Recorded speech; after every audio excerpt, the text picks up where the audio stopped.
Ya, kemudian aspek keduanya, ini yang paling penting, apakah jadi boleh-boleh saja menggunakan SKB yang ya memang tidak melarang, tidak membubarkan gitu, tapi efektif sebenarnya dia efektif melarang.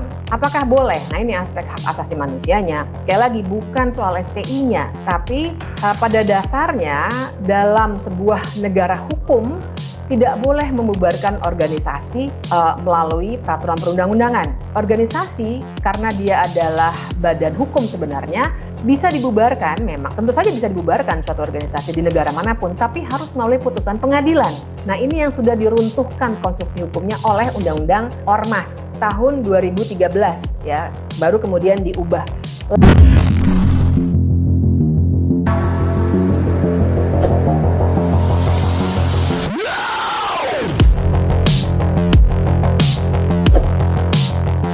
SKB soal larangan kegiatan penggunaan simbol dan atribut serta penghentian kegiatan FPI bisa dibahas dalam dua aspek. Yang pertama aspek hukumnya, terutama ilmu perundang-undangan, dan yang kedua aspek hak asasi manusianya.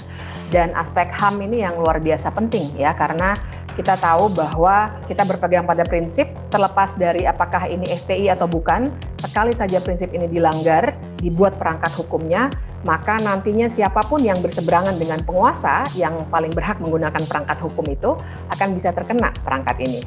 Nah, jadi saya mulai dari aspek hukumnya dulu. SKB itu memang suatu bentuk peraturan yang lazim digunakan dalam praktik, dasarnya di pasal 8 Undang-Undang 12 tahun 2011 tentang pembentukan peraturan perundang-undangan. Nah, kalau dilihat dari formatnya jadi oke lah, itu biasa dalam praktik. Tapi masalahnya kemudian adalah dampak dari pembuatan SKB ini. SKB ini memang cukup rapi secara ilmu perundang-undangan, dalam arti ia tidak menyatakan melarang secara tegas, memang ada kata melarang, tapi tidak secara tegas betul, nanti saya akan jelaskan mengapa. Dia juga tidak menggunakan kata membubarkan, seperti halnya waktu ada peraturan soal HTI, ya, yang membubarkan HTI, tapi ia mengatakan bahwa FPI sudah bubar secara de jure sejak ia tidak lagi mendaftarkan diri pada 2019. Bubar secara de jure. Nah, dari situ kemudian masuk ke diktum berikutnya yang bilang bahwa intinya SKB ini kalau dalam bahasa sehari-hari bilang kalian ini sudah tidak eksis secara de jure karena kacamatanya adalah kacamata Undang-Undang Ormas yang harus kita kritik juga. Ya, jadi dengan kacamata itu Anda tuh sudah tidak eksis sehingga kok Anda masih melakukan hal-hal yang melanggar hukum seperti ini. Intinya kalau dalam bahasa sehari-hari itu yang dikatakan oleh SKB. Jadi sesungguhnya menurut saya SKB ini nilainya adalah sebuah pernyataan untuk menguatkan tindakan-tindakan larangan oleh aparat penegak hukum. Tidak punya nilai peraturan perundang-undangan, karena memang tidak bisa ya, sebuah SKB tidak bisa membentuk norma baru, dilarang ini, dilarang itu. Bahkan ketika kemudian ia mencantolkannya dalam sebuah undang-undang, tidak bisa mengatur norma baru tentu saja. Ia seperti bilang pada semua jajaran aparat penegak hukum dan kementerian lembaga yang menandatangani keputusan bersama itu untuk bilang, ayo kalian silakan bertindak. Mereka memang sudah bubar secara de jure. Itu yang dikatakan. Ya, kemudian aspek keduanya, ini yang paling penting, apakah jadi boleh-boleh saja menggunakan SKB yang ya memang tidak melarang, tidak membubarkan gitu, tapi efektif sebenarnya dia efektif melarang. Apakah boleh? Nah ini aspek hak asasi manusianya. Sekali lagi bukan soal FPI-nya, tapi pada dasarnya dalam sebuah negara hukum tidak boleh membubarkan organisasi melalui peraturan perundang-undangan. Organisasi karena dia adalah badan hukum sebenarnya bisa dibubarkan, memang tentu saja bisa dibubarkan suatu organisasi di negara manapun, tapi harus melalui putusan pengadilan.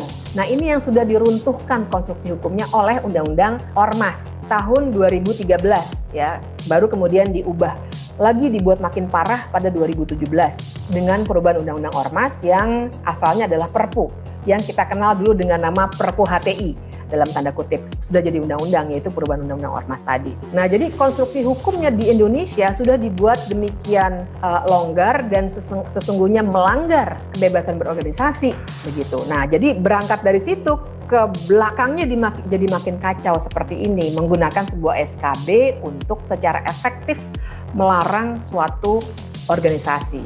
Nah, dalam konteks itu SKB ini Ya keliru, tidak boleh seharusnya. Karena kalau misalnya para ahli hukum berdebat, oh tapi tidak dibubarkan FPI-nya.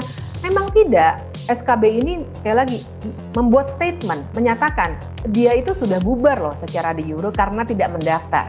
Bahkan SKB ini mengakui putusan Mahkamah Konstitusi, putusan MK-nya itu 82 tahun 2013, yang menyatakan bahwa surat keterangan terdaftar bagi ormas itu tidak wajib.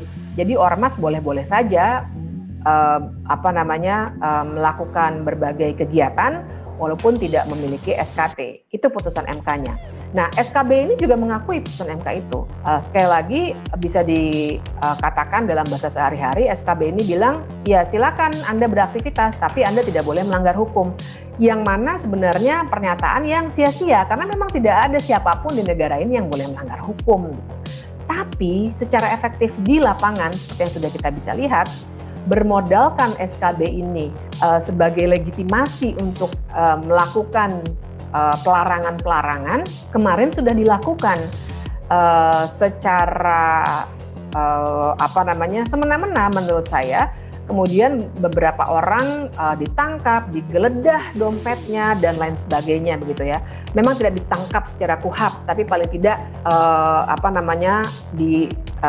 diletakkan dalam tempat terpisah, digeledah dan lain sebagainya, yang seharusnya tidak bisa dilakukan secara di luar kitab undang-undang hukum acara pidana begitu. Tapi kemudian aparat penegak hukum menjadi merasa punya legitimasi politik karena adanya SKB ini.